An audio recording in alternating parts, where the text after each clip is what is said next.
Buongiorno, buongiorno, ben ritrovati con Focus TG, tantissima cronaca da tutte le nostre province. Iniziamo i collegamenti con il cavalcavia della strage di Mestre. Un'auto ha sfondato il guardrail, il conducente è rimasto in bilico. Sentiamo i particolari da Anna Maria Parisi. Eccoci, sì, ci troviamo sul luogo dove è stata sfiorata l'ennesima tragedia, la rampa cavalcavia della Vempa di Mestre. Vediamo con le immagini di Sandro Ponchio quel che resta del cavalcavia che è stato sfondato. Vediamo che appunto adesso è stata transennata la zona, ma è proprio poteva essere veramente l'ennesima tragedia che si sarebbe consumata all'alba di ieri. Fortunatamente è rimasto illeso, sebbene sotto shock, l'automobilista. Però ripercorriamo insieme nel servizio di Anna De Roberto quanto accaduto. L'urto nella notte contro il guardrail che regge il peso dell'auto la blocca in bilico sospesa nel vuoto, a pochi passi dal luogo in cui la sera del 3 di ottobre si consumò la strage del cavalcavia di Mestre. L'auto, che proveniva da Venezia, si stava dirigendo verso Corso del Popolo. Il conducente deve aver perso il controllo del mezzo ed è andato a sbattere contro la barriera autonomamente, ma il guardrail ha fatto da scudo tanto da attutire il colpo e consentire all'automobilista, dopo l'incidente, di uscire dall'auto con le sue gambe. I vigili del fuoco sono arrivati immediatamente dopo, hanno ancorato l'auto mettendola in sicurezza per poi recuperarla con una gru. Sul posto, per i rilievi, la polizia locale. Nell'incidente non sono stati coinvolti altri mezzi. Inevitabile tornare con la mente a 3 mesi e mezzo fa, quando l'autobus della linea, dopo aver urtato più volte il guardrail, è precipitato giù dalla rampa. 40 persone erano su quel mezzo, 21 di queste non sono sopravvissute all'impatto. Eccoci, allora adesso sono sulle cause e stanno indagando gli inquirenti. Interpellato da noi l'assessore alla mobilità Renato Boraso, dà la colpa dell'incidente all'alta velocità. Non si esclude tuttavia che la strada fosse ghiacciata per le basse temperature. Approfondimenti nel corso del TG della sera. Ora linea allo studio, direttore. Grazie molte Anna Maria. Ad Anna Maria Parisi della nostra redazione di Mestre Venezia. Andremo poi in altre parti del Veneto, a Novetta Padovana, dove i ladri acrobati hanno svuotato diversi appartamenti. Le condizioni del bambino di 9 anni precipitato da una seggiovia a Gaglio sulle piste delle Melette, ci collegheremo anche qui in diretta, e poi da Treviso delle scritte a caratteri cubitali su una scuola, la scuola elementare Toniolo, scritte Novax. Adesso andiamo sull'altopiano ad Asiago, visto che siamo partiti con un incidente, perché ancora una volta, non è la prima volta, una casa è stata centrata da un automobilista. Vediamo. Un copione che purtroppo si ripete. Tanta paura questa mattina ad Asiago, dove per la seconda volta dall'inizio del mese un'auto si è schiantata contro il muro della stessa abitazione di via Matteotti, dopo che il conducente ha perso il controllo del mezzo nell'affrontare una curva. La stessa dinamica, dicevamo, accaduta lo scorso 1° gennaio nello stesso punto. L'uomo è rimasto ferito, così come il passeggero che viaggiava con lui, e sono stati portati in ospedale per le cure. Sul posto i vigili del fuoco del locale di staccamento, che hanno estratto gli occupanti del veicolo dall'abitacolo e messa in sicurezza l'area. E sempre per la serie degli incidenti stradali, poco prima delle 6 di lunedì, i vigili del fuoco sono intervenuti lungo la strada statale regionale 53 a Castelfranco Veneto, sulla rotonda che incrocia la strada Castellana, per un'auto che è finita fuori strada. Una donna è rimasta ferita. I pompieri, arrivati dal locale di staccamento, hanno messo in sicurezza l'Audi 3, finita rovesciata su un fianco contro il guardrail dopo aver prima impattato contro dei blocchi di cemento. La donna è stata estratta dall'abitacolo dai vigili del fuoco dopo un primo intervento sanitario del SUEM. Una trentenne che è stata poi trasferita in elicottero presso l'ospedale di Treviso. I carabinieri hanno deviato il traffico ed eseguito i rilievi del sinistro. Le operazioni di soccorso dei vigili del fuoco sono terminate alle 7:30.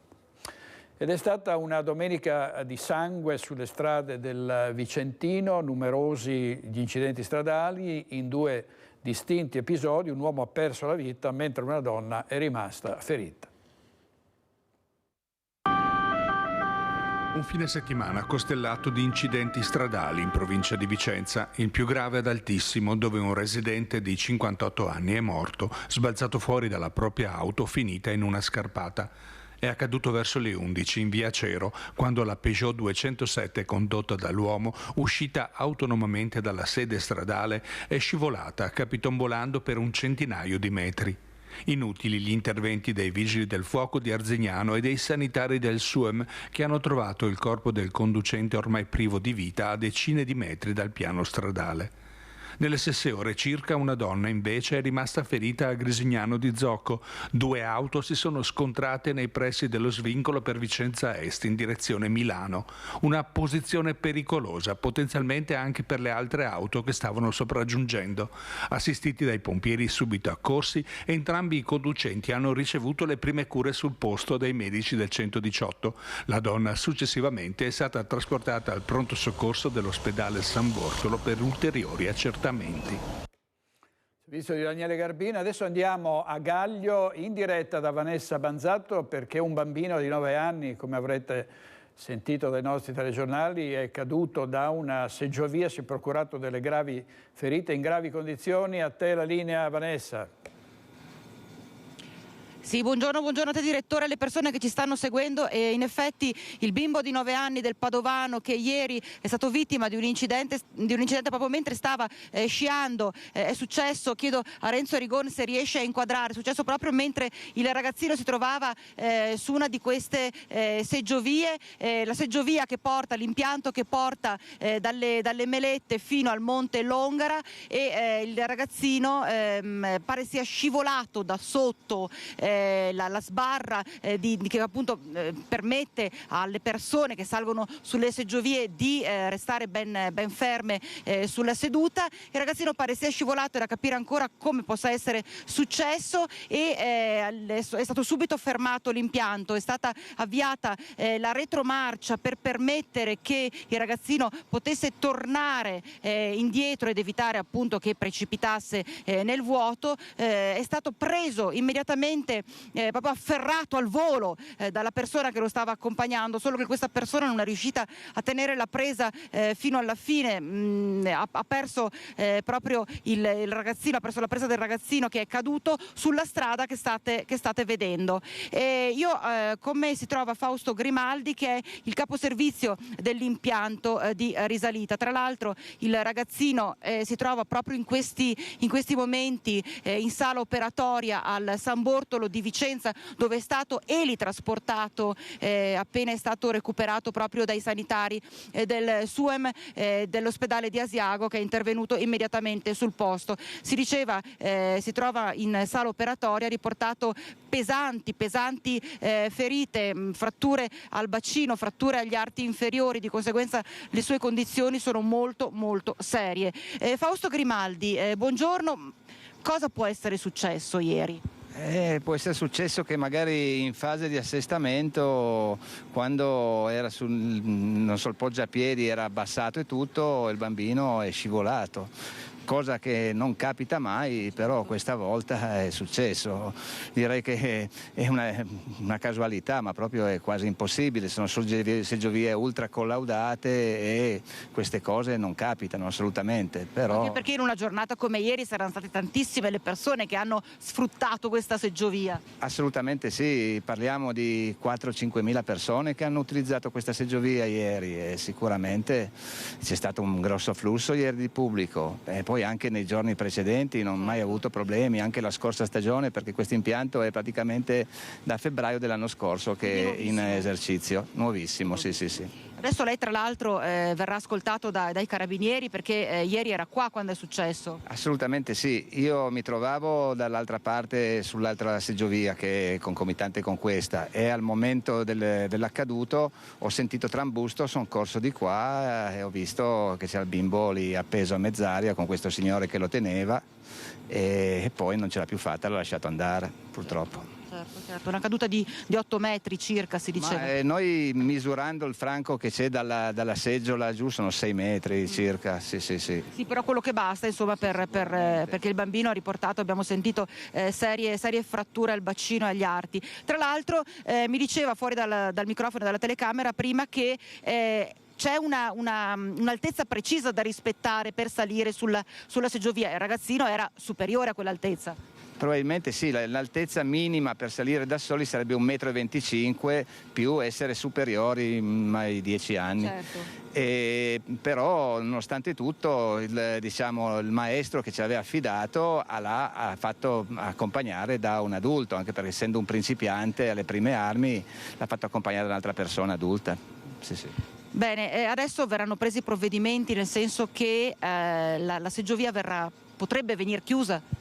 Non lo so, quello deciderà il magistrato. Io penso di no, perché non c'è nessuna anomalia da parte del gestore, dell'esercente, perciò dubito che venga chiusa, perché è fondamentale l'utilizzo di questa seggiovia per tutte le melette, per l'utenza anche dei principianti o cosa. Questa è un po' un campo scuola, questa seggiovia, è basilare che funzioni. Quindi adesso vedremo, il magistrato sicuramente. Staremo a vedere, insomma, adesso abbiamo sentito il magistrato che decisione prenderà in merito proprio al funzionamento, al blocco di questa seggiovia. Per il momento da Gallio, dalle melette di Gallio, direttore, è tutto. Vanessa, volevo avere qualche notizia in più. Intanto il bambino non era da solo, se ho capito bene da Lanfranchi, no? Era assieme a qualcuno che lo ha trattenuto. Il bambino...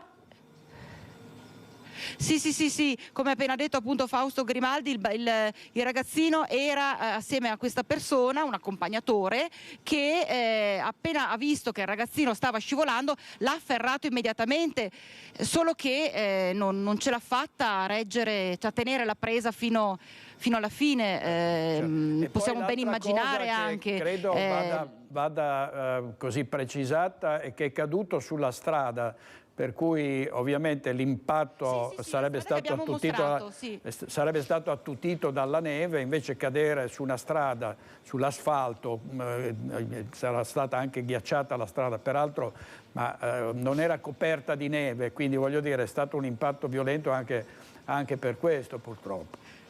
Certo. Certo, tra l'altro c'è da dire una cosa, che proprio la strada, che è la strada che porta al parcheggio delle melette, è stata interrotta da alcune persone che erano presenti, che hanno assistito alla scena, quindi hanno bloccato subito il traffico, di modo che venisse circoscritta l'area dove il ragazzino era caduto e non succedesse, non succedesse il peggio, ecco, che qualche macchina lo prendesse sotto, insomma è stato bloccato, è stato cercato di fare tutto il possibile per limitare i danni. Bene, grazie molte Vanessa, grazie. È un pericolo per i bambini un po' la seggiovia, soprattutto se sono piccolini, perché è vero che devono salire quelli che hanno, credo devono essere alti almeno 1,30, insomma più o meno, 1,40, però hanno sempre gli sci, il peso degli sci degli scarponi, spesso con le tute scivolose tendono appunto a scivolare, come è accaduto a questo bambino di 9 anni, le cui condizioni purtroppo sono gravi. C'è stata anche una tragedia sui Colli Iberici. Domenica pomeriggio un escursionista padovano si è sentito male, ha perso la vita mentre era in passeggiata. Malore fatale per un escursionista sessantenne residente nel padovano Selvazzano Dentro. Il dramma ieri nel pomeriggio. I vigili del fuoco sono intervenuti sui Colli Iberici nella zona di San Germano dei Iberici nel territorio di Valliona per soccorrerlo. L'escursionista, secondo le ricostruzioni dei soccorritori, avrebbe accusato un malore mentre stava percorrendo il sentiero 51 di Villa del Ferro. L'uomo è stato soccorso dal personale del SUEM arrivato in elicottero, ma per lui non c'è stato nulla da fare. Sul posto è intervenuta anche una squadra del soccorso alpino. La salma è stata poi trasportata fino alla strada. Sul posto i carabinieri di Campiglia e Noventa. Adesso andiamo a Treviso in diretta da Anna De Roberto, perché alcuni vandali hanno tracciato delle scritte Novax a caratteri cubitali su una scuola. La linea ad Anna De Roberto. Sì, buongiorno da Treviso, siamo nel quartiere di San Liberale, alle mie spalle eccolo l'ennesimo atto vandalico che potrebbe essere opera dei Novax, perché ci sono, direttore, diversi segni distintivi, come potete vedere l'utilizzo della vernice rossa che di solito appunto è sempre stata utilizzata per gli imbrattamenti ad opera dei Novax, la V che di solito identificavamo non è ben visibile, però ci sono alcuni segni che possono fare ricondurre proprio alla firma dei Novax. Perché diciamo questo, direttore? Perché esattamente 2 anni fa, era la notte tra il 14 gennaio e il 15 gennaio, e questa scuola è stata imbrattata proprio dai Novax, che avevano scritto "il Vax uccide i bambini". Avevano imbrattato questa parete e poi avevano imbrattato anche questa, che è praticamente il muretto che delimita la scuola e da cui poi partono le bandiere dell'Europa e dell'Italia. E in quella notte, pensate, non è stata imbrattata soltanto la facciata della scuola Toniolo di Santabona, ma è stata imbrattata anche la facciata della scuola d'infanzia di San Liberale e della scuola di San Vittorino da Feltre. Poi ho raccolto un po' di dati, un po' per raccontare come i Novax si sono mossi in questi anni, prendendo purtroppo di mira sempre le scuole, soprattutto scuole d'infanzia e scuole primarie, quindi quelle dei bimbi più piccoli. 14 e 15 gennaio 2022, poi il 22 aprile 2022 sempre a Treviso è stata imbrattata la scuola d'infanzia di San Liberale, il 17 febbraio 2023 è stata imbrattata la scuola San Giuseppe, la scuola Rambaldo degli Azioni nel quartiere San Giuseppe di Treviso, poi il 21 novembre la scuola di Castagnolo ed eccoci qui di nuovo a gennaio, quindi è accaduto ancora una volta. E questa mattina noi siamo arrivati qui e con Nicoletta Rizzetto abbiamo parlato con le maestre che non hanno rilasciato dichiarazioni, ma fuori microfono ci hanno raccontato la reazione dei bambini che appunto hanno 6, 7, 8, 9 anni, alla vista di quello che era accaduto alla loro scuola hanno proprio detto: direttore, ma perché ancora a noi? Perché continuano a prendere di mira la nostra scuola? Quindi immaginate anche l'amarezza che possono provare questi ragazzini che vedono per l'ennesima volta imbrattata la facciata della loro scuola. Angela Ferrero è la dirigente scolastica di questo plesso e dirige anche il plesso Coletti. Questa mattina abbiamo provato a contattarla, ma ci ha rimandato all'amministrazione comunale, perché appunto sono scuole comunali, quindi noi nel pomeriggio parleremo anche con il sindaco Mario Conte. Vi facciamo notare un altro particolare importante. Queste scritte non sono state fatte con un pennello, ma sono state fatte, ci ha raccontato un dipendente comunale che è venuto qui questa mattina per fare un sopralluogo, con una pompa a pressione, tanto da raggiungere appunto quell'altezza e anche, come dire, questa forma estetica. Questo che cosa significa? Significa che le scritte non potranno essere coperte, ma l'intera facciata dovrà essere ridipinta.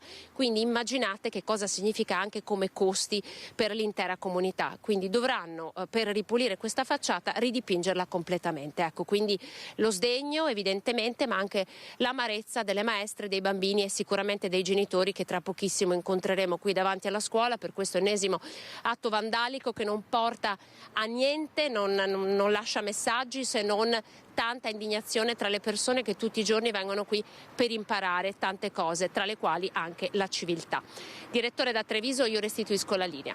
Grazie molte Anna De Roberto. Andiamo avanti con la cronaca. In regia questa mattina Francesco Ceron, Renato Capoglia e Nadia Brazzo. 8 anni fa l'assassinio di Isabella Noventa, oggi la tabaccaia Manuela Cacco, che era stata condannata per complicità con gli altri 2 killer, potrà uscire dal carcere una volta alla settimana per fare volontariato. 8 anni fa, la notte tra il 15 e il 16 gennaio del 2016, Isabella Noventa veniva uccisa dai fratelli Freddy e Deborah Sorgato con la complicità di Manuela Cacco, la tabaccaia di Camponogara, ex amante del ballerino camionista. Oggi la donna potrà uscire dal carcere una volta alla settimana per 4 o 5 ore per andare a fare volontariato. La Cacco, unica del terzetto diabolico ad aver collaborato con gli inquirenti, è stata condannata in via definitiva a 16 anni e 10 mesi per aver partecipato all'organizzazione dell'omicidio e poi la soppressione del cadavere di Isabella, e anche per stalking nei confronti della noventa e di simulazione di reato.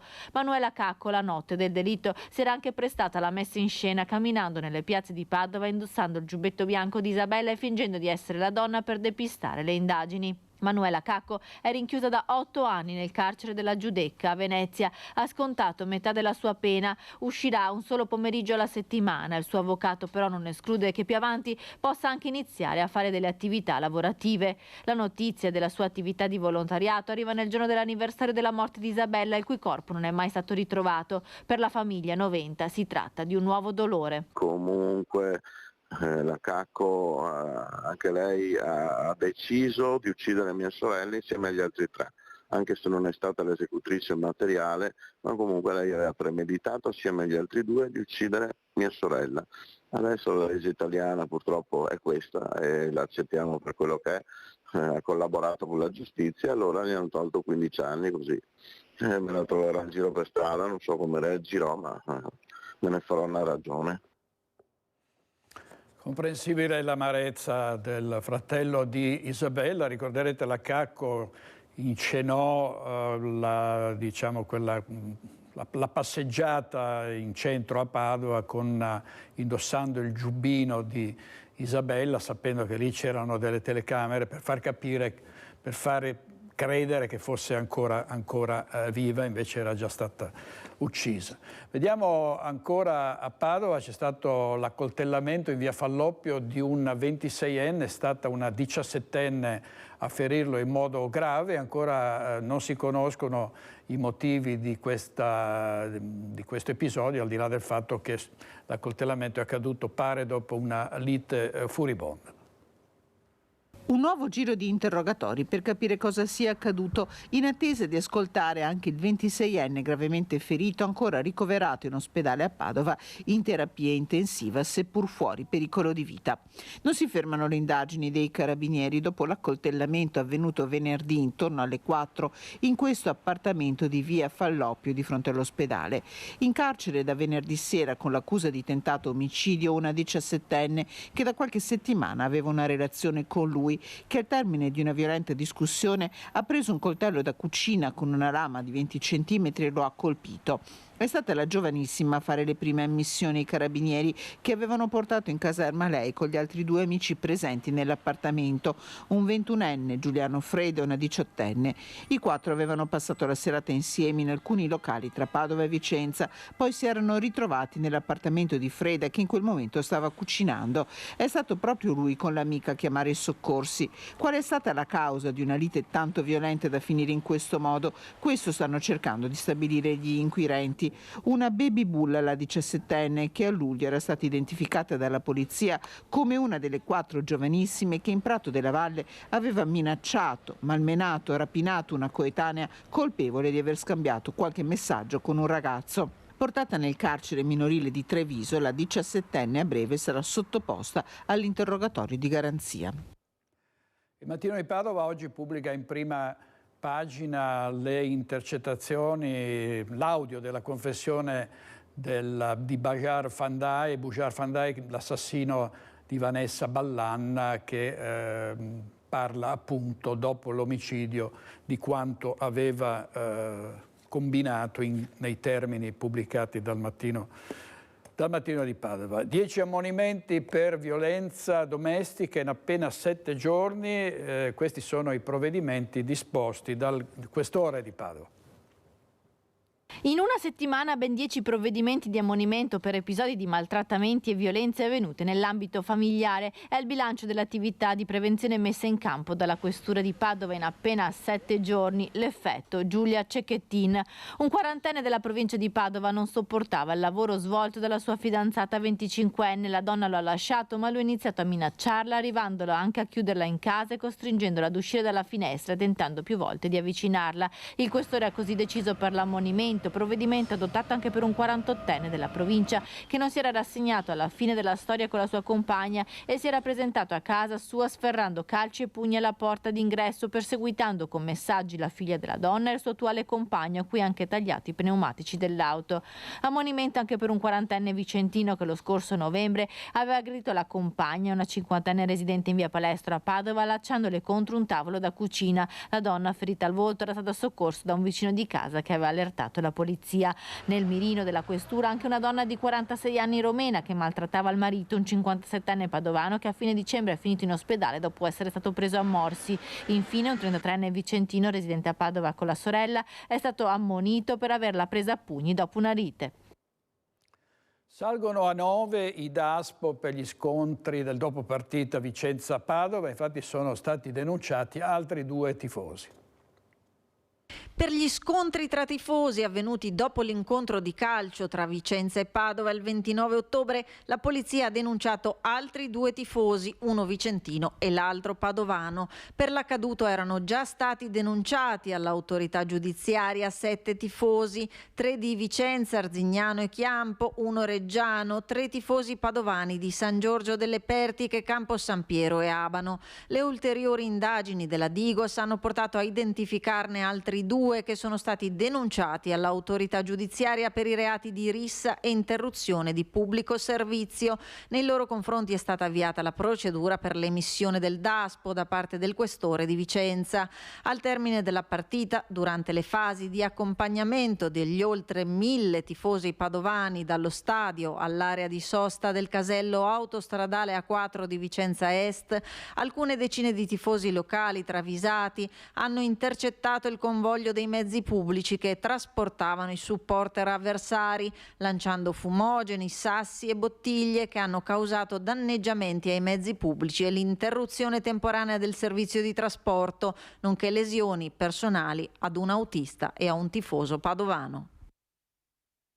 La Guardia di Finanza di Venezia ha sequestrato su decreto del GIP del Tribunale Lagunare oltre 38.000 euro ritenuti profitti di una truffa all'INPS perpetrata da un radiologo dipendente di una casa di cura veneziana che era rimasto assente dal lavoro per quasi 2 anni grazie ad un congedo straordinario per assistere la madre disabile residente in una città del sud.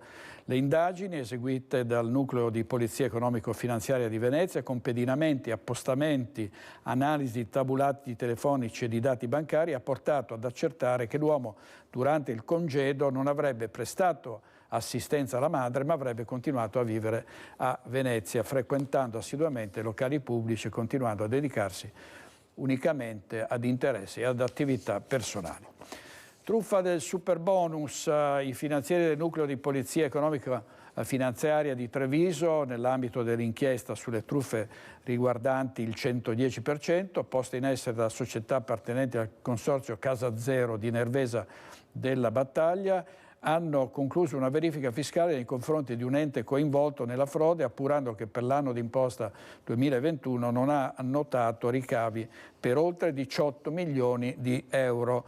Il legale rappresentante e altri 2 amministratori di fatto sono stati anche deferiti alla Procura della Repubblica di Treviso per il reato tributario di dichiarazione infedele. E adesso le immagini, vediamo un incendio a Pregazziola, sono terminate la notte scorsa, poco prima delle 2, le operazioni di spegnimento dell'incendio divampato sul tetto domenica sera alle 18 di un'abitazione di via Sagramora a Pregazziola. Nessuna persona è rimasta coinvolta, i pompieri arrivati da Treviso sono riusciti a circoscrivere le fiamme evitando un incendio generalizzato di tutta la copertura. Le cause delle fiamme, probabilmente innescate da una canna fumaria, sono al vaglio dei tecnici dei vigili del fuoco. Adesso andiamo ad Oderzo dove c'è stata una aggressione. Mi ha fatto cadere, mi sono rialzato chiedendo spiegazioni e senza neanche fiatare mi sono preso 2 o 3 pugni nell'occhio così tum tum. Pugni al viso, calci e ginocchiate. Dopo aver investito per sbaglio un ragazzo uscito improvvisamente dal portico, la rissa è scattata con un'incomprensibile violenza. Allora arrivavo da qui, ho girato e me lo sono trovato qui. Boom, e là sono caduto. Ad avere la peggio Mauro Zanuto, ex rugbista che stava tornando a casa dal lavoro come ogni sera in bicicletta all'altezza del ponte Gattolè in pieno centro storico a Oderzo. Malmenato da un gruppetto di ragazzi solo perché una volta rialzato dall'asfalto ha rimproverato il minorenne sbucato all'improvviso dal portico dicendogli che non era permesso attraversare la pista ciclabile in quel punto. Immediata la reazione. Parlando in questo modo strano che hanno i Maranza di adesso, con questo non mi toccare bro, non mi toccare bro, ma ragazzi qua si tratta di che ti ho chiesto spiegazioni perché mi hai fatto cadere.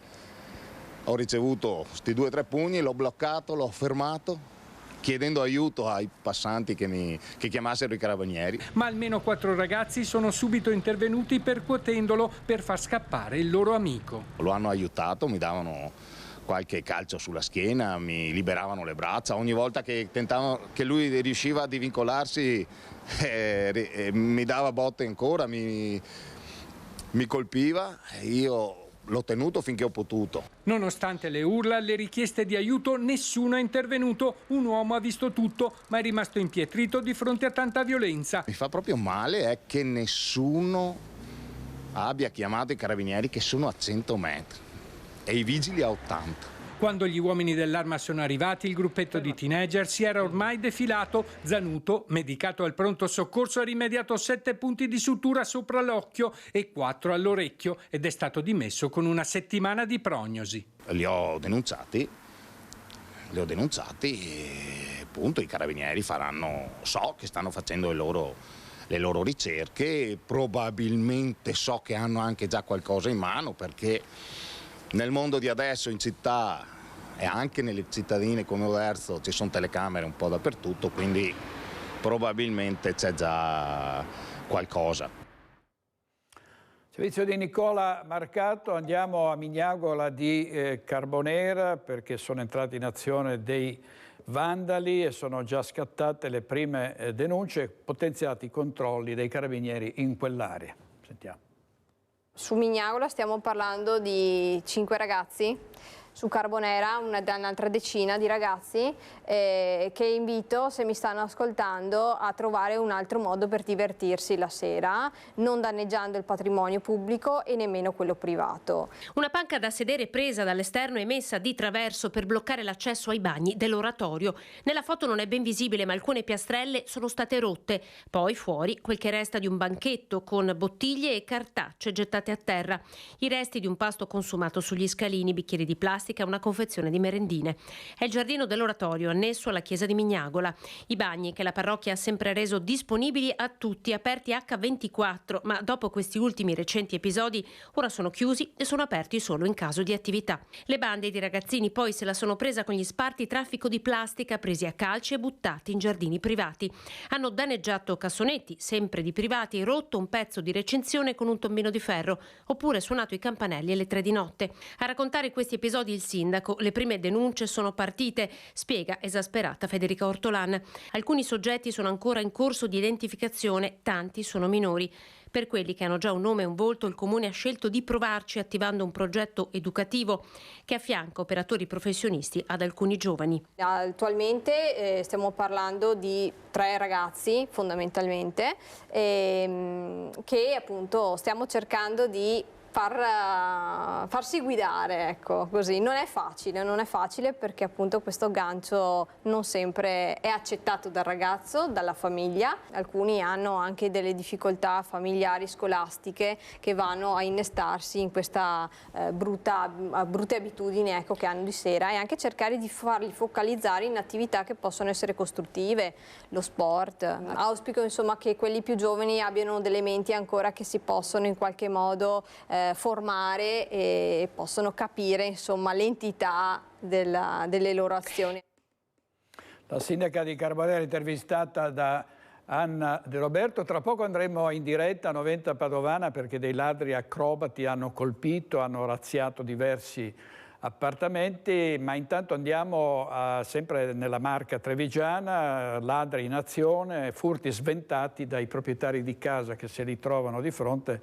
È accaduto a Quinto e a Preganziolo. Ladri che entrano nelle case all'ora di cena mentre i proprietari sono a tavola o guardano la TV. Sono molti gli episodi che vi abbiamo raccontato negli ultimi mesi. Stavolta però i malviventi sono stati messi in fuga dai proprietari. Sono 2 i tentativi di furto sventati ieri sera, uno a Quinto di Treviso, l'altro a Preganziol. Nel primo episodio ignoti hanno tentato di entrare al primo piano di una casa in via San Cassiano, servendosi di una scala trovata sul posto. Le urla della proprietaria ottantenne, accortasi dei rumori sospetti, hanno fatto scappare i ladri. Sul posto è poi intervenuta una pattuglia dell'Arma. Carabinieri intervenuti anche in via Mattei a Preganziol su segnalazione di un 73enne che, mentre si trovava al piano superiore della sua abitazione, si è accorto che qualcuno stava forzando la porta al piano terra. Anche in questo caso i ladri sono stati messi in fuga dalle grida del proprietario, che poi ha chiamato i carabinieri. Un 32enne ghanese è stato denunciato dai carabinieri di Castelfranco Veneto perché in 2 diversi episodi, in preda ai fumi dell'alcol, si era reso responsabile di condotte moleste nei confronti dei passanti. Il primo episodio domenica scorsa, quando sul Sagrato del Duomo, in evidente stato di alterazione psicofisica, ha iniziato a disturbare i fedeli. Ieri pomeriggio, a seguito di numerose segnalazioni di cittadini pervenuti al 112 da via dei Carpani, l'uomo è stato identificato e denunciato per resistenza a pubblico ufficiale e ubriachezza molesta. Adesso andiamo a Crespano e vediamo ancora storie che riguardano i migranti. Quello che però preoccupa di più, ieri sera con questo annuncio mi hanno già contattato i cittadini, quello che preoccupa di più è che siamo un paesino piccolo che non ha i trasporti nemmeno per i cittadini, diventerebbe sicuramente una situazione che comporta una serie di difficoltà, non solo di integrazione, perché siamo, ripeto, un paese piccolo, ma soprattutto perché i servizi qui non ci sono, siamo al confine dell'impero. Ai confini dell'impero, alle pendici del Grappa, non ci sarebbe quindi spazio per un maxi hub per migranti, ipotesi sul tavolo della prefettura di Treviso in vista dell'incremento di flussi atteso per la primavera. Gli occhi sono puntati sull'ex collegio delle Suore di Maria Bambina del Belvedere, 10.000 metri quadrati, buona parte inagibili, fatta eccezione per il teatro che ospita le associazioni del territorio. Siamo in via dell'Orfanotrofio, a ridosso del centro di Crespano. Lo stabile è ancora in mano alle suore. La prefettura mi ha confermato anche stamattina che non c'è nulla di confermato, nulla di deciso. Sono interlocuzioni che stanno facendo, penso, un po' con tutta la provincia. Quindi lei dice no, almeno nel breve periodo? Secondo me no, nel senso che io ieri sera appunto ho scoperto da voi che c'era questa ipotesi di questa realizzazione di questo maxi hub. In realtà ogni prefetto sistematicamente è venuto a visitare questo immobile come altri e sistematicamente è stato scartata come ipotesi. Insomma, il tema è ricorrente. Un mese fa l'ultimo confronto tra sindaco e prefetto nel corso di una visita con diversi punti all'ordine del giorno. Il prefetto aveva visitato una struttura a Fietta e doveva ancora visitare quella di Fietta era stata scartata. Su questa gli avevo appunto spiegato che a suo tempo l'alberghiero l'aveva abbandonata proprio perché non c'erano i requisiti di sicurezza. Immagino che se non andava bene per una scuola probabilmente far vivere delle persone ancor meno. La partita è aperta e il fronte diventa anche interno. Per l'ex sindaco Nico Cugnal serve una posizione ancora più netta. Quello stabile, dice, va valorizzato dal punto di vista turistico, questione anche di sostenibilità. Pieve del Grappa ha poco più di 6.000 abitanti. Questa è la nostra richiesta di convocazione del Consiglio Comunale d'urgenza. Il sindaco dovrebbe fare questo per tranquillizzare tutti. Dal Consiglio Comunale deve emergere chiarissimo il no a questo tipo di iniziativa. Servizio di Cristian Arboit, polemiche anche a Santa Maria del Sile, dove, come vi abbiamo raccontato, il parroco ha ospitato dei migranti nella chiesa del paese, con poi una petizione, una raccolta di firme per cacciare il parroco, perché molti cittadini non sono d'accordo. Ma su questo, l'ipotesi di un maxi hub a Pieve del Grappa, sentiamo tra contrari e favorevoli cosa dicono i cittadini. No, io dico no, anche per le attività e tutto quello che è. Siamo in una completa, come si può dire, discesa, non abbiamo più nulla, manca solo che abbiano anche un hub di questo genere. Insomma. Sicuramente per il Paese non sarebbe opportuno. Insomma. Va distribuito in maniera equa su tutti diciamo, i vari paesi, i vari comuni, secondo me. L'ipotesi di un maxi hub per migranti nel cuore della Pedemontana divide. C'è chi dice un no secco, chi preferisce l'accoglienza diffusa, chi ancora è pronto ad aprire le porte. È un problema giusto così, insomma, secondo me può essere una buona cosa, si dà una mano, giustamente. Da parte mia sono sposato con un'africana, dunque sono libero a 360 gradi.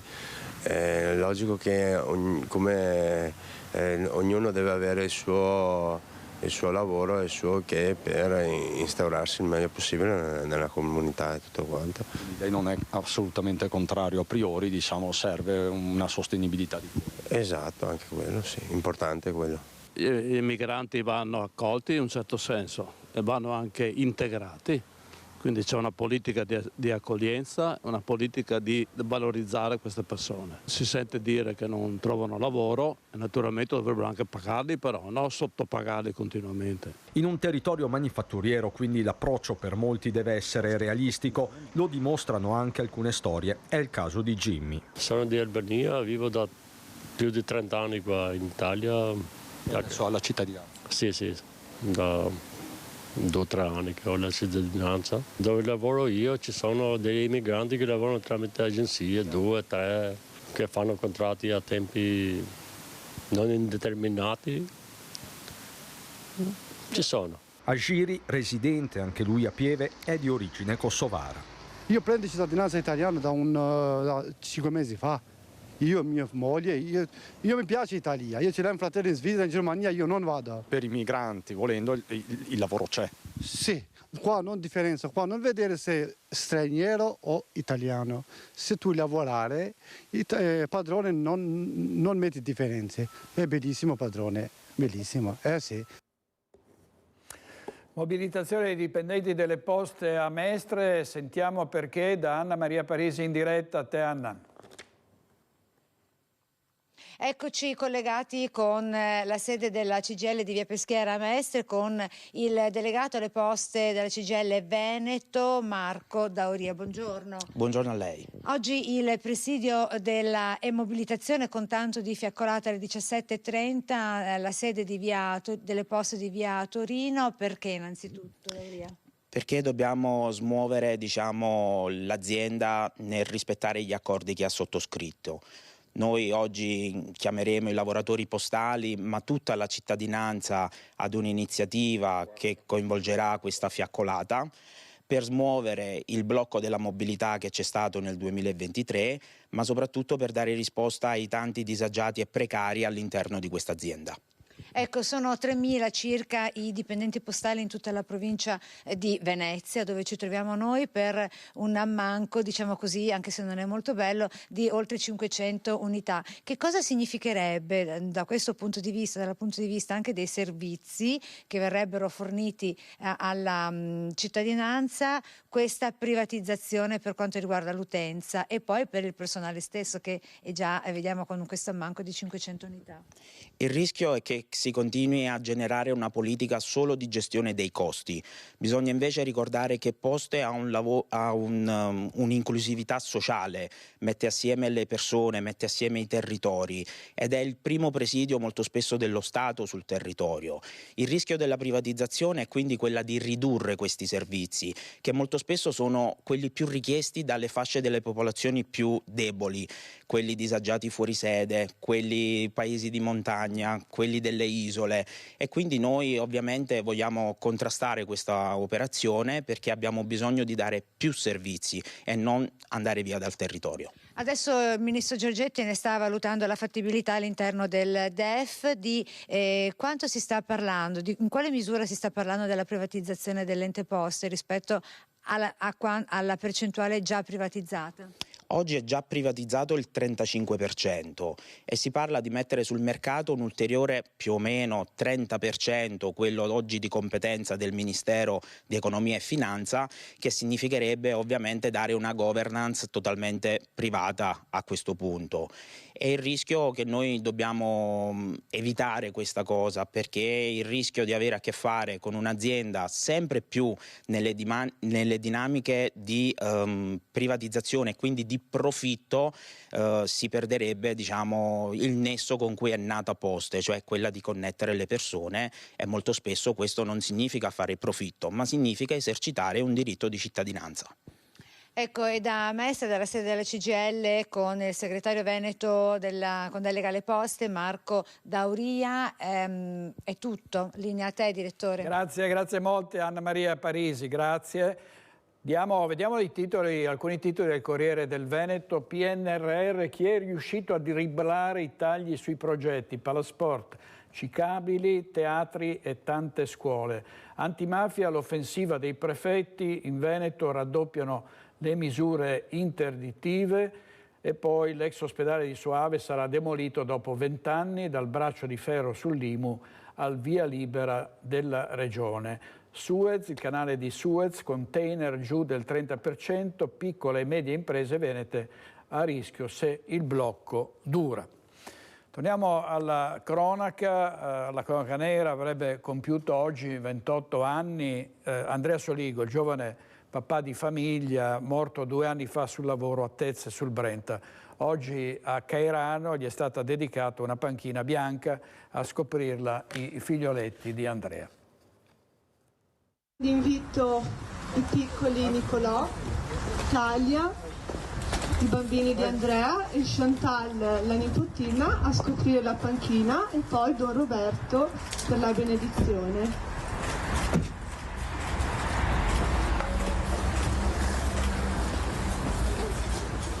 Sono passati 2 anni dalla morte sul lavoro a Tezze sul Brenta di Andrea Soligo, 26 anni appena, e sono stati i suoi figli a scoprire la panchina che la famiglia gli ha voluto dedicare nel centro di Cairano di San Marco, e questo in un giorno particolare, come spiega la mamma Paola. Questa panchina bianca rappresenta il simbolo di mio figlio. Oggi avrebbe compiuto 28 anni, è morto 2 anni fa, il 5 di gennaio. Su quei fatti, con la caduta fatale di Andrea da una scala a 3 metri di altezza, la Procura di Vicenza ha chiesto e ottenuto l'archiviazione. La stessa moglie di Andrea, Giorgia, aveva scritto una lettera alla Premier Meloni. Abbiamo chiesto diverse volte di riaprire queste indagini, non sono mai state riaperte. Nessuno voleva parlare e spiegare il fatto, e noi siamo arrivati a questo punto che abbiamo chiuso, cioè ci è stato chiuso tutto. Adesso proviamo con la panchina bianca, proveremo di nuovo, vediamo cosa si può fare, però non vedo niente di buono. Intanto però volete preservare giustamente la memoria di vostro figlio.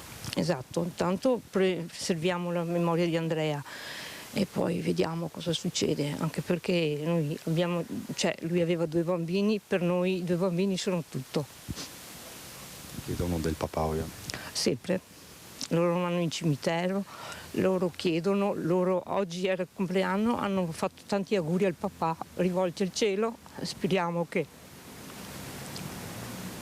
Sullo sfondo la piaga degli incidenti sul lavoro, ancora troppi, dice Papa Gianni, anche nella Marca trevigiana. Ci resteranno sempre, perché non ci sono controlli, non c'è niente, cioè vai al lavoro e non sai se arrivi sera o no, capito? Era giovane, con una famiglia, un avvenire avanti, è difficile dimenticare. La bambina assomiglia tutto al papà, è una cosa, cioè li senti parlare del papà faceva l'albero, papà qua, papà là, cioè è una cosa che ti distrugge. È davvero commovente l'immagine di questi bambini con i fiori nelle mani. Abbiamo ancora notizie di incidenti. Ha perso il controllo dell'auto e ha travolto un mezzo in sosta. Una donna è rimasta ferita, è accaduto a Campolongo di Val Brenta. Forse il manto stradale ghiacciato all'origine dell'incidente stradale avvenuto in località Campolongo, in comune di Valbrenta, in via Zannini, dove una donna al volante di una Citroen ha perso il controllo del mezzo, ha sbandato e ha travolto un'altra auto che era ferma a bordo strada. La passeggera è rimasta ferita, presa in cura dal personale sanitario del SUEM, è stata trasferita in pronto soccorso per ulteriori accertamenti. I pompieri arrivati da Bassano hanno messo in sicurezza i mezzi, mentre i carabinieri hanno deviato il traffico ed eseguito i rilievi del sinistro. Adesso andiamo a Noventa Padovana perché dei ladri acrobati hanno ripulito diversi appartamenti. Valentina Visentin con il sindaco Marcello Bano. Sì, buongiorno direttore, noi siamo proprio nel quartiere, nella via dove gli appartamenti sono stati presi di mira dalla razzia dei ladri. I ladri acrobati hanno utilizzato i tubi del gas e le grondaie per arrampicarsi e poi svaligiare le case. Furti che insomma stanno colpendo più comuni della provincia di Padova, qualche mese fa, qualche settimana fa l'Alta Padovana, ora la cintura urbana con Noventa. Qui con me c'è il sindaco Marcello Bano. Insomma la videosorveglianza è tra le più potenziate nella provincia di Padova, però questi ladri insomma la sfidano continuamente. No, la sfidano, però Noventa Padovana è il territorio più videosorvegliato della provincia di Padova. Tra l'altro adesso abbiamo anche un collegamento con la caserma dei Carabinieri e quindi contiamo insomma di migliorare assolutamente i risultati. Sono già molto incoraggianti rispetto agli anni scorsi, però sono reati predatori odiosi perché colpiscono l'intimità, le famiglie alla quale noi portiamo la solidarietà. I controlli sul territorio vengono intensificati anche alla luce insomma, del recente protocollo che avete firmato insieme ai comuni di Stra, di Vigonove e di Saonara, proprio per condividere le forze della polizia locale. Assolutamente, adesso il territorio a 7 km quadrati passa a 42 km quadrati. Abbiamo un comandante nuovo, Luca Meneghini, che in collaborazione col comandante delle varie stazioni, compreso quello di Noventa, Enzo Calegaro dei Carabinieri, stanno lavorando molto bene, quindi abbiamo dei risultati. Dispiace sempre perché non potremo azzerarli completamente, però dispiace sempre che succedano questo tipo di reato. Siamo comunque fiduciosi perché le indagini sono in corso, tra l'altro con ottimi risultati, di più però non posso dire. Adesso ci aspettiamo insomma un risultato positivo. Sì, appunto, le indagini che proprio si sono avvalse delle numerose immagini delle telecamere di videosorveglianza che sono disposte su tutto il territorio di Noventa Padovana. E da Noventa è tutto, restituisco la linea allo studio. Grazie molte a Valentina Visentina, al sindaco di Noventa Padovana Marcello Bano. Ancora cronaca, Daniela Biscaro, 72enne di Villorba, è stata investita 2 settimane fa mentre attraversava la strada sulle strisce pedonali a San Biagio di Callalta. Purtroppo è morta in ospedale, l'ennesimo incidente mortale sulla Postumia che allarma la cittadinanza sulla questione della sicurezza stradale. Vediamo. Dopo 2 settimane di agonia è morta all'ospedale Cafoncello di Treviso Daniela Biscaro, 72enne di Villorba, investita nel pomeriggio del 29 dicembre mentre attraversava sulle strisce pedonali via Postumia a San Biagio di Callalta. La donna stava andando al funerale di un'amica. A travolgerla in un violentissimo impatto c'era un 30enne. Nella strada regionale che percorre San Biagio di Callalta negli ultimi mesi sono stati numerosi gli incidenti stradali, alcuni dei quali hanno causato vittime e feriti gravi. La cittadinanza è preoccupata per la sicurezza anche per i più giovani e chiede interventi urgenti da parte delle autorità competenti. Non ti vedono assolutamente, io abito qua ma ho sempre paura di attraversare perché è veramente pericoloso. Beh certo sì, bisogna stare molto attenti, avere non 2-4 occhi. Alle volte c'è qualcuno, specialmente qualche camionista che corre veloce, però insomma linea di massima la gente va piano, solo che qualche caso c'è sempre. Le cause degli incidenti sono molteplici: le condizioni meteo avverse, la velocità eccessiva, le distrazioni alla guida. I cittadini che abitano o transitano sulla Postumia chiedono alle istituzioni di intervenire con misure efficaci per prevenire e ridurre gli incidenti, come il miglioramento della segnaletica, l'illuminazione, le rotatorie. Purtroppo abbiamo saputo della triste notizia, esprimiamo vicinanza alla famiglia e profondo cordoglio da parte di tutta la comunità sambiagese. È già la seconda vittima nel 2023 e sulla base di questi dati, sulla base di quella che è una strada regionale che attraversa tutto il nostro comune, cercheremo di instaurare un dialogo con la regione, quindi con Veneto Strade, in particolare con l'assessore De Berti, che è sempre molto disponibile per trovare assieme delle soluzioni condivise. È una strada che da Olmi fino a Ponte di Piave non presenta rotatorie. Adesso con l'avvio di un accordo pubblico-privato avremo in entrata a San Biagio di Callalta una prima rotonda. Capiremo insieme appunto alla regione se questo tipo di interventi potrà aiutare il flusso più lento e controllato da parte degli automezzi che ogni giorno frequentano il nostro comune. La sindaca di San Biagio Callalta Valentina Pillon, che è spesso ospite di Focus. In vista della giornata della memoria, 4 pietre d'inciampo sono state posate davanti al municipio di Pieve di Soligo.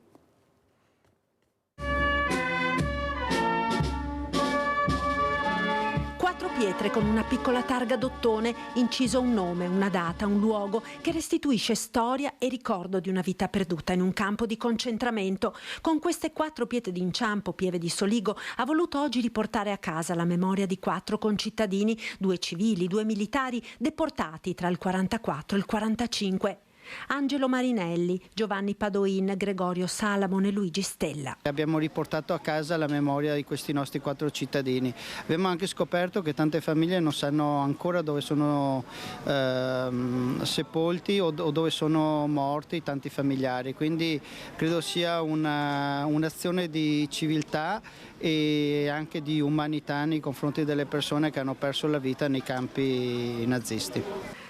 Le pietre d'inciampo, ideate nel 92 dall'artista tedesco Gunther Demning ed ora collocate a decine di migliaia in tutta Europa, sono state posate oggi dallo stesso artista davanti al municipio di Pieve per ricordare queste altre 4 persone che non sono più tornate a casa. Ora c'è un posto dove tutti noi possiamo ricordarle. Presente Giuliano Varnier, presidente provinciale dell'ANPI, che riferendosi alle guerre di oggi, dall'Ucraina a Israele e Palestina, cita Antonio Gramsci. La storia insegna ma non ha scolari e quelli che oggi combattono le guerre che noi vediamo certamente non sono scolari della storia. Tra i familiari dei deportati il consigliere regionale Alberto Villanova, pronipote di Gregorio Salamon, ed il cardinale Beniamino Stella. Luigi era suo zio. Vite sacrificate per la libertà e la pace, ed è questa la lezione, continua il cardinale, che il mondo dovrebbe imparare. E l'umanità fa fatica a imparare. Ecco, oggi dobbiamo dirlo ad alta voce, sembra proprio che si ripetano storie dolorose del passato. Ecco, però non dobbiamo mai perdere la speranza, ecco, che l'umanità con fatica, con sofferenza impari finalmente.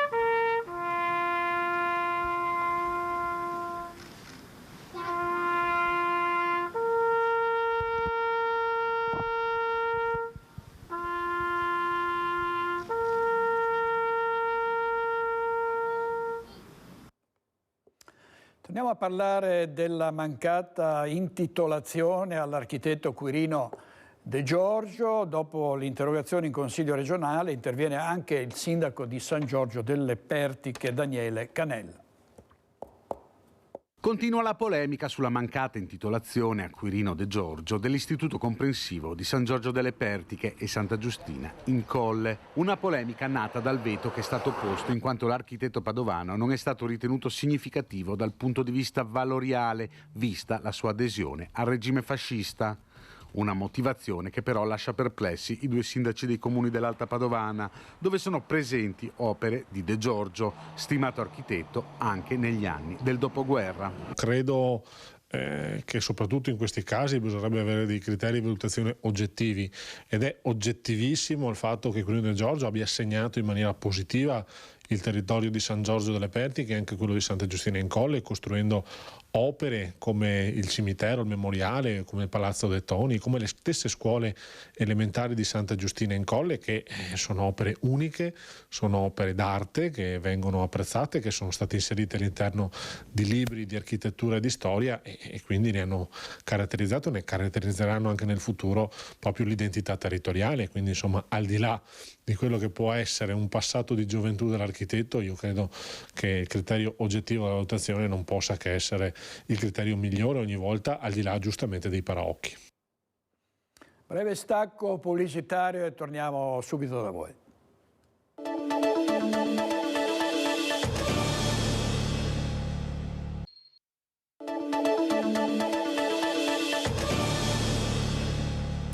Domani è una giornata molto importante per la politica in Veneto, perché intanto inizia la discussione in Senato dell'autonomia. Era stato calendarizzato proprio per domani l'inizio della discussione, un passaggio importante per arrivare alla riforma dell'autonomia, mentre in Consiglio regionale ci sarà il voto sul fine vita, o anche detto suicidio assistito. Approderà domani in aula questo tema molto delicato e controverso. C'è intanto l'incognita del quorum ed una spaccatura nella Lega che ha lasciato libertà di scelta ai propri consiglieri. Ci sono però posizioni divergenti anche nel centro-sinistra, anche all'interno del Partito Democratico. Sono favorevoli i consiglieri comunque dell'opposizione, tranne una, che è Anna Maria Bigon. Ecco, c'è Anna Maria Bigon che è contraria, e sono contrari Fratelli d'Italia e Forza Italia. Quindi domani il voto, ovviamente saremo lì a darvi conto di quello che accadrà. Il fine vita approda in aula. Martedì, primo ed unico in Italia, il Consiglio regionale del Veneto è chiamato a votare sul suicidio medicalmente assistito a fronte di una patologia irreversibile, fonte di sofferenze fisiche o psicologiche intollerabili. La Corte Costituzionale si è già espressa in materia, ma il Consiglio regionale può con questa legge intervenire sui tempi e discrezionalità del provvedimento sanitario, un tema etico molto delicato che sta dividendo il mondo politico regionale, con posizioni opposte anche all'interno dello stesso partito di maggioranza, la Lega. Ma chi voterà e come lo si saprà con certezza solo martedì. Io credo che in Consiglio i numeri non siano molto definiti. Io personalmente ho sempre detto di essere favorevole a questa legge, favorevole dal punto di vista personale, ovviamente non come capogruppo, e sono sempre stato convinto insomma, che ci sia bisogno di una legge che vada a dare la libertà a una persona malata e affetta da sofferenze insopportabili di poter decidere quando è il momento di dire basta, e abbia questa opportunità di libertà. Certo che il voto sul fine vita rischia di diventare anche un voto politico sul presidente Zaia, che non ha mai nascosto di essere favorevole alla legge sul fine vita. I nostri consiglieri, sia il presidente Zaia che io come capogruppo, abbiamo sempre detto di poter votare in assoluta libertà, siccome è un tema che riguarda un aspetto molto delicato della vita, cioè proprio il tratto del fine vita. Su questo noi non ci sentiamo di dare un'indicazione di voto, non c'è un'indicazione nemmeno per la maggioranza, e quindi sicuramente è un voto delicato, un voto su un tema molto sentito anche dalla popolazione, però per questo non ci vedo scontri politici o motivi di spaccature. Per il sì tutti i consiglieri di minoranza, tranne la Dem Anna Maria Bigon, con il PD che sottolinea l'aspetto politico del voto. E il dato politico che emergerà martedì da questo voto è che abbiamo il presidente Zaia che non ha più una maggioranza, perché all'interno della Lega c'è chi voterà a favore, chi voterà contro, chi si asterrà. Fratelli d'Italia che voterà contro. Compatti per i no gli altri due partiti della maggioranza, Forza Italia e Fratelli d'Italia. Noi lo abbiamo detto con molta chiarezza, la nostra posizione da sempre, e quindi credo che sia conseguente anche il voto, anche se, ripeto, secondo noi è una forzatura, anche quella, nonostante il parere dell'avvocatura, di portare in aula e di discutere un tema come questo. Avete visto quindi Andrea Zanoni e Luca De Carlo, Andrea Zanoni del PD, Luca De Carlo, senatore di Fratelli d'Italia. E sentiamo cosa dicono i cittadini. Abbiamo chiesto cosa pensano di questa legge, l'abbiamo chiesto ai trevigiani. Io sono a favore di questa legge perché secondo me è giusto che una persona abbia anche questa possibilità, soprattutto per evitare che ricorra ad altri metodi non legali. Bisognerebbe dare a qualsiasi cittadino la libertà di fare quello che vuole, quindi io sarei a favore. È una scelta molto personale, quindi secondo me dovremmo dare la possibilità a chi vuole fare questa scelta. Io sono pienamente d'accordo sul fatto che una persona possa decidere del suo destino e quindi anche della sua morte. Penso che in condizioni estreme sia meglio avere una risoluzione così piuttosto che continuare a soffrire. È giusto che uno possa morire come vuole. Aiutare chi sta soffrendo a non soffrire più.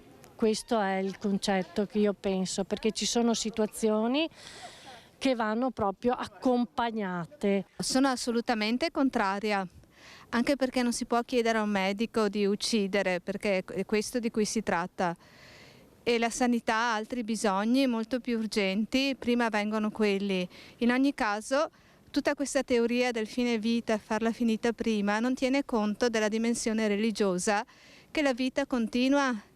E dopo bisogna anche rispondere dei propri gesti, non è che con la morte finisce tutto, è un grande inganno, è un errore, quindi la vita va accolta tutta fino alla fine.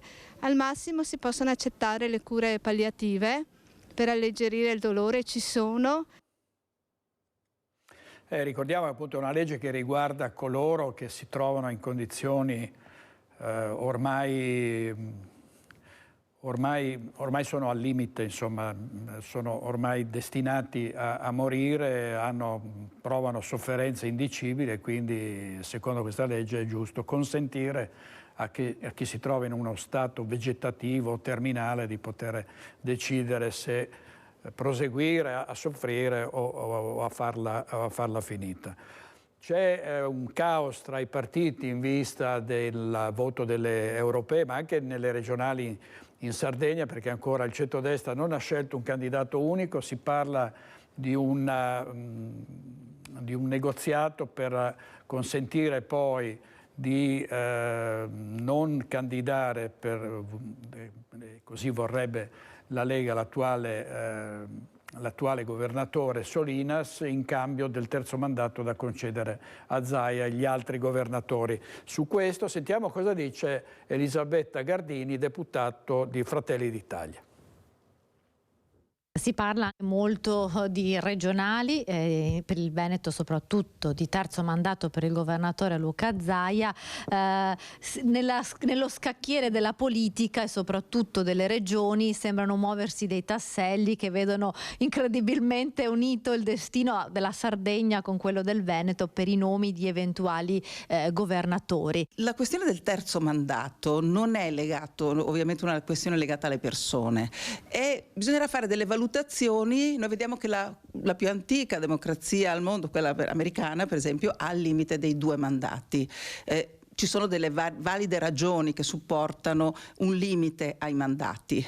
Vediamo se l'approfondimento del tema porterà a confermare la validità di questa scelta oppure se ci saranno delle ragioni diverse che invece fanno pensare che ci possa essere anche un ulteriore mandato. Io personalmente ad oggi penso che il limite dei 2 mandati sia una scelta ragionevole, è una cosa su cui si sta riflettendo per esempio anche per la riforma del premierato, anche per il Presidente del Consiglio. Non sono temi da sottovalutare, non sono forma, sono sostanza quando si parla di creare finalmente in Italia una democrazia moderna, adeguata alle sfide enormi che ci troviamo ad affrontare. E i travagli nel centrodestra, in particolare tra Lega e Forza Italia, sembra che sia pace fatta tra l'assessore Giampaolo Bottaccini e il segretario regionale Alberto Stefani della Lega. Ieri l'atteso incontro a Treviso al K3, durante il quale Bottaccini avrebbe avuto risposte e impegni precisi. Da Forza Italia Flavio Tosi dice: Giampaolo sa che il partito lo accoglierebbe ben volentieri. Giampaolo Bottacini resta nella casa in cui da mesi non si riconosceva più, almeno così sembra dall'esito dell'incontro chiarificatore tra l'assessore regionale bellunese e il segretario veneto del Carroccio Alberto Stefani. Dal K3 di Treviso, quartier generale della Lega, alla fine del faccia a faccia il clima pare più disteso. Devono trovare l'accordo e penso che Bottacin possa rimanere nella Lega, diceva a poche ore dall'incontro il segretario di Belluno Andrea De Bernardin, che racconta di aver lavorato non poco per agevolare il confronto, aggiungendo però poi ognuno sceglie i propri percorsi. A quel tavolo sono arrivate le dichiarazioni al vetriolo dell'ex deputato trevigiano Giuseppe Paolin, che via Facebook aveva attaccato Bottacin, eppure la consorte, l'ex parlamentare Angela Colmellere. Stefani si è dissociato, non è la voce del partito, ha detto, rassicurando l'assessore sull'attenzione richiesta per il territorio bellunese. Si vedrà. Nel frattempo, proprio oggi a Belluno, il coordinatore veneto di Forza Italia, Flavio Tosi, ha smorzato i toni sul presunto pressing per l'auspicato cambio di casacca di Bottacin. Non c'è nessuna trattativa. Giampaolo, che conosco da 30 anni, che è persona capace, preparata e competente, sa che Forza Italia lo accoglierebbe ben volentieri. Proprio per queste caratteristiche speriamo che possa accogliere questo invito. Sappiamo che appunto in Lega ci sono delle discussioni in atto, ma non ci ingeriamo, aspettiamo insomma che Giampaolo decida. Il nuovo banco di prova allora sarà la prossima riunione della Commissione Urbanistica Regionale, che dovrà dare il parere vincolante sulla delibera di giunta relativa al riparto dei proventi derivanti dall'idroelettrico prevista dalla legge regionale del 2020 voluta dall'assessore Giampaolo Bottacin. 100% a Belluno, 19 milioni su un totale di circa 28. La discussione era all'ordine del giorno giovedì, ma il punto è stato rinviato. Servizio di Tiziana Bolognani e vediamo il congresso di Forza Italia a Belluno, che è il primo del partito dopo un lunghissimo periodo di silenzio che riporta i tempi del PDL nel 2009, programmi e progetti per la montagna all'attenzione dei delegati riuniti all'Hotel Europa. È presente anche il coordinatore Flavio Tosi.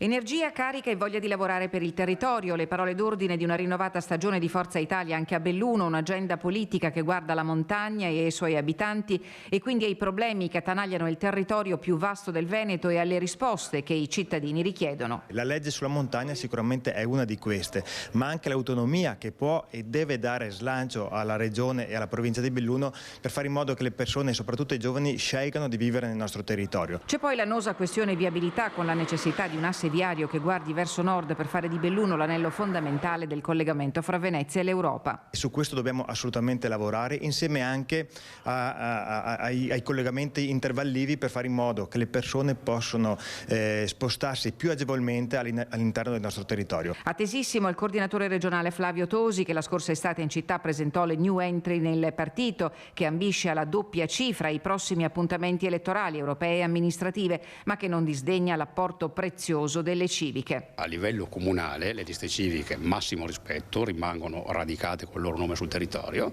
dopodiché quando sono le provinciali, le regionali, le elezioni politiche, le elezioni europee, chi sta nelle civiche sostiene Forza Italia, ma Forza Italia non vuole cancellare le liste civiche, chiede di aderire a un progetto più grande mantenendo la loro identità. In provincia di Belluno più del 50% dei comuni andranno al rinnovo la prossima primavera. Forza Italia è al lavoro con gli alleati di governo e naturalmente con le liste civiche. Il civismo è la parte importante e fondamentale per vincere le partite delle amministrative. Non è vero che il Sud sia contrario all'autonomia, anzi vorrebbe una riforma federalista, lo ha detto Cateno De Luca, che è consigliere della Regione Sicilia ed è stato anche sindaco di Messina, è noto per il suo interventismo, è passato a Treviso per presentare il suo libro. Questo libro tutto è successo che rappresenta un po' la somma non solo della mia esperienza politica e professionale, ma anche per quello che sono aspetti personali. Un siciliano a Treviso per dimostrare che la volontà di cambiare uno Stato centralista non arriva solo dalle regioni del nord. E l'onorevole deputato della Regione Sicilia e sindaco di Taormina l'ha ribadito anche ieri sera nel trevigianissimo Palazzo Rinaldi alla presentazione del suo ultimo libro Non tutto è successo. Un'occasione per raccontare anche come dalla regione più a sud dell'Italia, secondo De Luca, si senta forte l'esigenza di uno Stato federato. Autonomia dei territori, una confederazione, uno Stato leggero che faccia quelle poche cose per non continuare a fare danno. E per danni De Luca intende ad esempio l'ultima legge di bilancio. Fare leggi di stabilità a debito è la cosa più semplice e soprattutto continuare a bruciare oltre 30 miliardi di euro in interessi sul debito è l'altro delitto. Conti alla mano dunque per un onorevole che da sindaco di Messina ha messo a posto i bilanci di un comune in dissesto amministrativo. Fare il sindaco è una missione, non è un mestiere perché non campo di politica. E amministrare, il termine amministrare è cosa diversa dal fare politica. Amministrare significa avere il coraggio di rischiare di sporcarsi le mani e fare quelle scelte che chi ti ha preceduto non ha mai fatto. Io ho avuto finora la possibilità di amministrare 5 comuni diversi perché dove ho amministrato bene e altre comunità mi hanno voluto come sindaco. Lo slogan ormai che mi appartiene è sistema e disastri degli altri e passa a un altro comune. Ed è grazie anche a questa esperienza che De Luca critica la cancellazione della legge sull'abuso d'ufficio chiesta da molti sindaci. Ma perché non concentrarsi sulla durata dei processi e sulla fuga di notizie?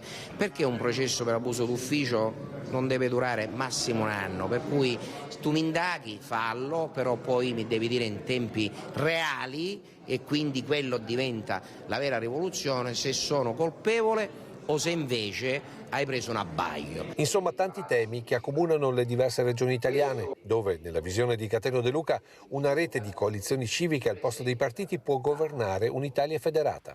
Che cosa deve ancora succedere, visto che non tutto è successo?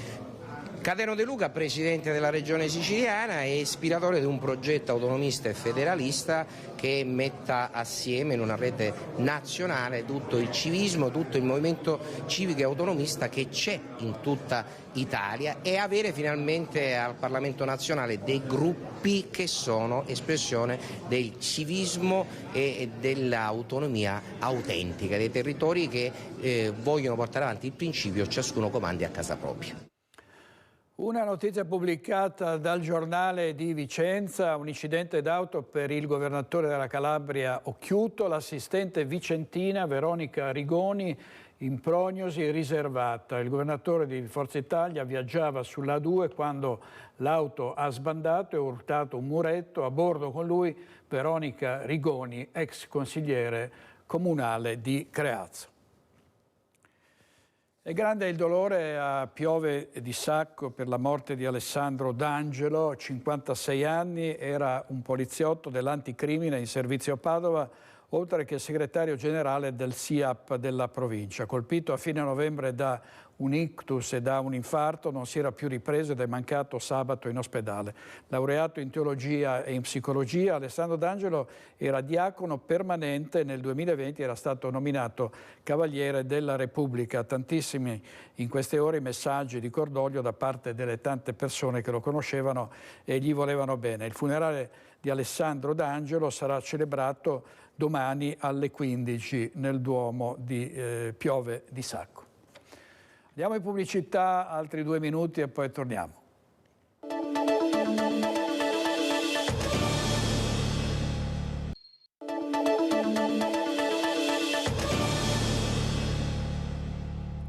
Nei giorni scorsi vi abbiamo raccontato degli atti vandalici nel quartiere di Sant'Antonino a Treviso. La zona la settimana scorsa era rimasta per giorni al buio, situazione che è stata poi risolta, ma sono diverse le aree periferiche di Treviso che segnalano problemi di illuminazione.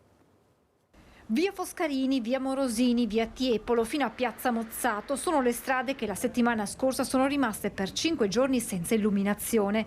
Un problema che aveva interessato anche San Zeno e che sta lasciando al buio diversi quartieri periferici di Treviso. La causa, spiega l'assessore Zampese, da ricercare nella vetustà degli impianti. Sono quasi sempre problemi di centralina e i problemi di centralina poi nelle linee in serie bruciano poi le lampadine. A questo attualmente si aggiunge una momentanea carenza di tecnici per la manutenzione dell'illuminazione pubblica. Noi abbiamo esternalizzato il servizio dell'illuminazione pubblica con un project financing tramite una gara ancora qualche anno fa e siamo in ritardo di 2 anni perché la seconda ditta ha fatto ricorso e quindi abbiamo avuto un contenzioso.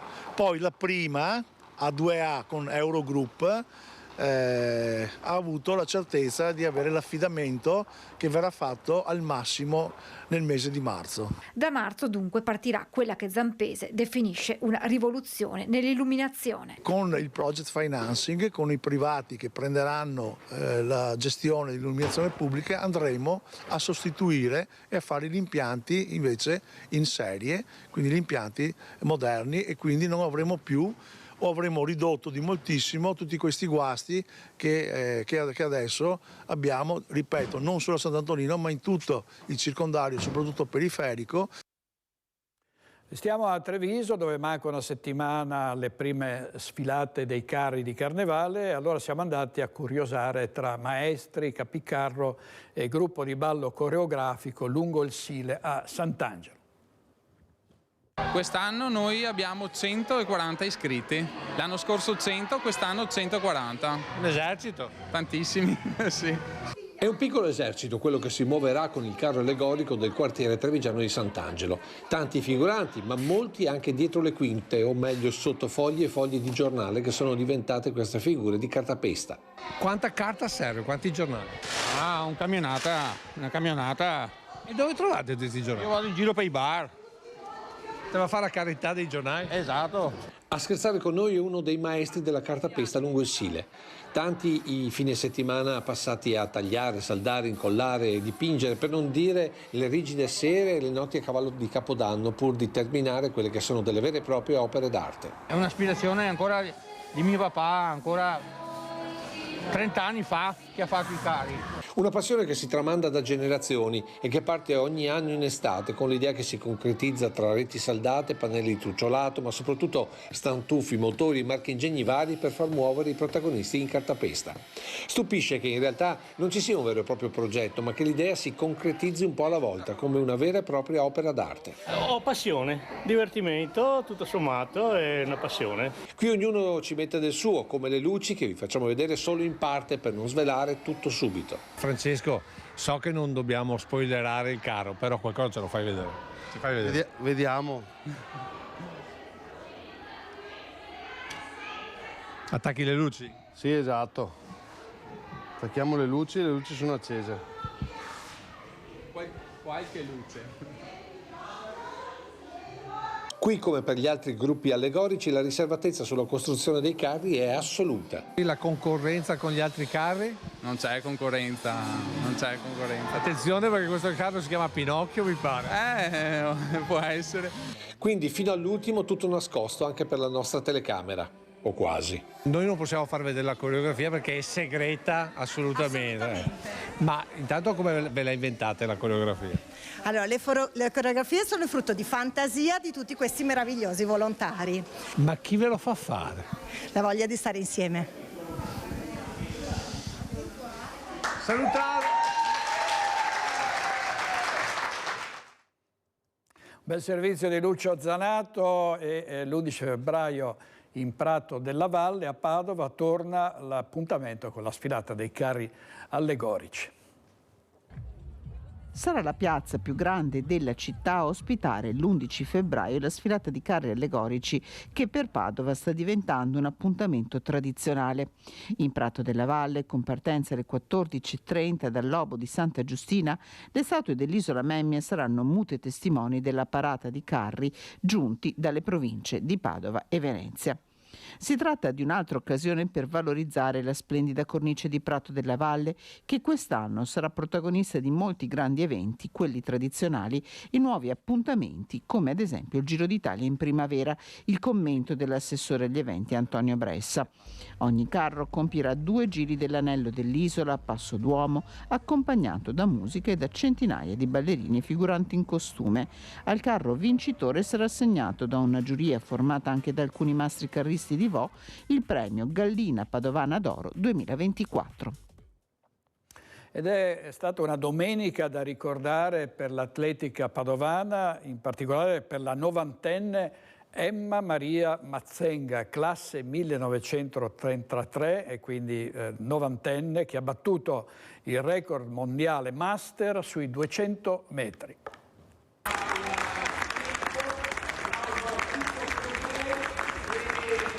54 secondi e 47, un tempo da record del mondo, quello di Emma Maria Mazzenga, che ha corso i 200 metri indoor, demolendo nella categoria Master 90 il primato di un minuto stabilito 13 anni fa dall'atleta canadese Olga Kolteiko.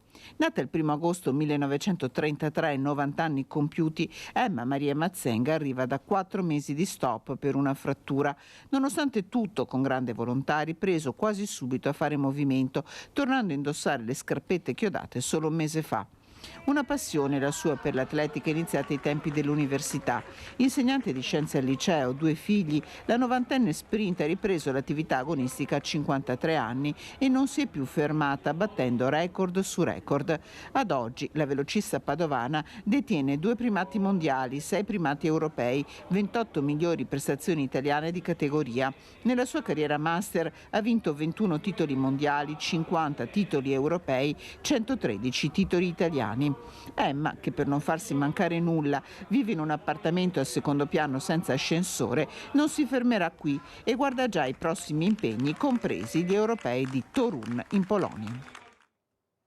Servizio di Chiara Gaiani. 102 sono gli anni compiuti dalla signora Lavinia, 104 le candeline per la signora Adelaide, in festa le 2 centenarie dei paesi di Massanzago e Campo San Martino.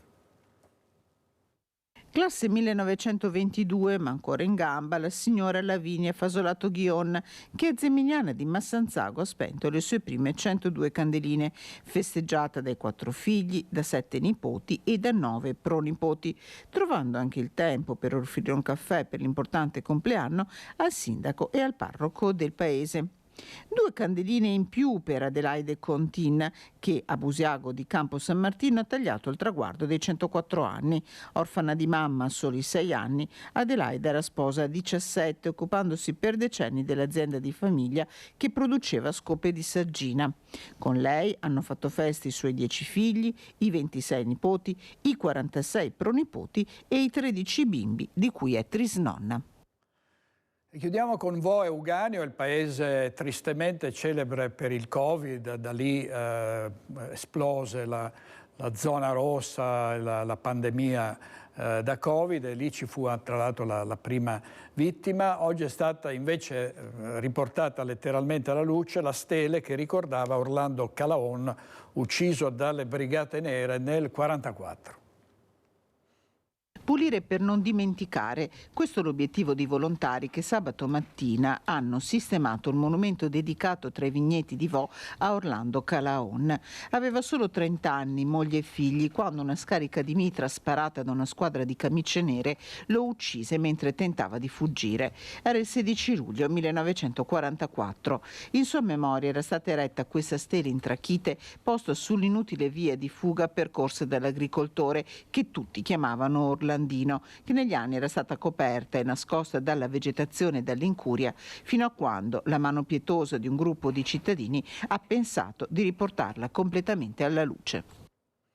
È tutto per oggi, grazie a Francesco Cerona, a Renato Capoia e a Nadia Brazzo in regia. Ci vediamo stasera alle 21:15 con Focus, non perdetevi l'appuntamento, parleremo di autonomia e di fine vita. Grazie e buona giornata.